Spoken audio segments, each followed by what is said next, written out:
Hi everyone, Anthony Montano here, the internet's busiest music nerd, and it's time for a review of the new My Brightest Diamond record, This Is My Hand.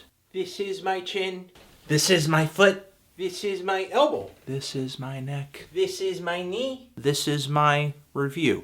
My Brightest Diamond is the singer-songwriter project and band fronted by multi-instrumentalist Shara Worden. With this new LP, I believe she is on her 4th studio album right now. And if you love your vocals whimsical and theatrical and your pop songs loaded with dense, lavish, chamber and Baroque instrumentation, then I recommend you give her stuff a listen. Unquestionably, over the years, Shara has done Baroque pop and chamber pop quite a bit of justice, though in my opinion, she's never really been like one of the most bold artists in the genre, especially in the case of her last full-length record, which I do think had its underwhelming moments. However, on this new LP of hers, Shara is seriously turning up the heat. On numerous tracks here, especially the lead single, Shara is bringing louder instrumentation, stronger percussion, and even a few of the quieter songs on the track list here have this kind of stare-down intensity to them that gives the songs, especially the title track on here, a lot of emotional power. Plus, in addition to being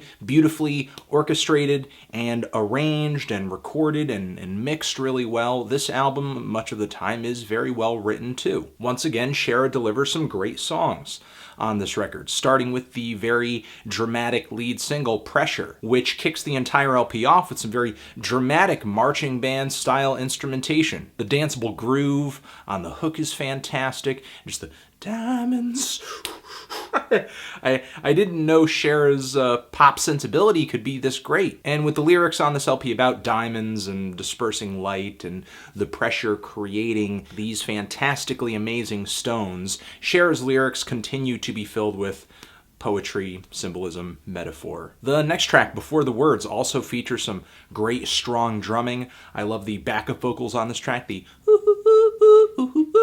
The drums are lovingly wrapped in these layers of vocals, this wonderful warm brass. It's gorgeous. Instrumentally, this song is very refined, but it's visceral as well. This dynamic she hits perfectly on the song Lover Killer 2. It's got lavish instrumentation like many other tracks here, but the beat behind this thing wouldn't sound too uncomfortable behind like a disco track. Conversely, the title track on this LP is much more toned down, but like I said, there's that sort of quiet emotional intensity to it, especially with the very self-affirming lyrics, and the very slow-growing track shape is another highlight for me on here too. I love the patient arpeggios. I think the song has these 3 individual interesting parts, and especially at the end, the song gets pretty explosive. I think the background vocals on there are fantastic. As far as downsides, I think there are a few moments on this LP where maybe Shara isn't hitting the lyrical mark I've heard her hit numerous times in the past, like on the track, which I sort of hear the concept of this song,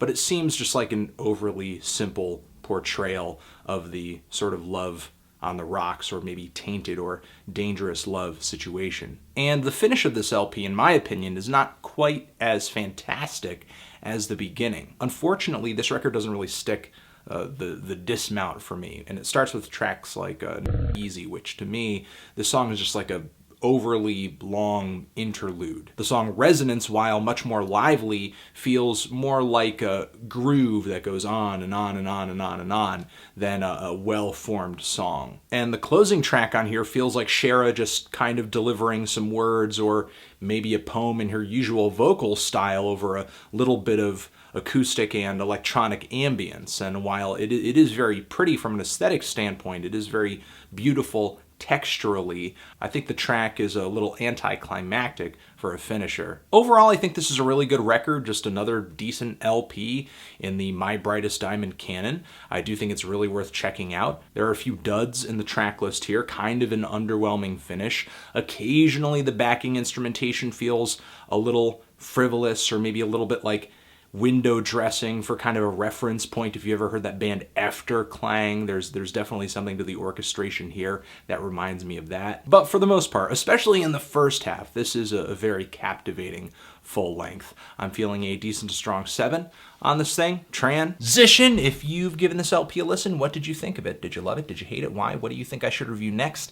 And that's it. Anthony Fantano, My Brightest Diamond. forever.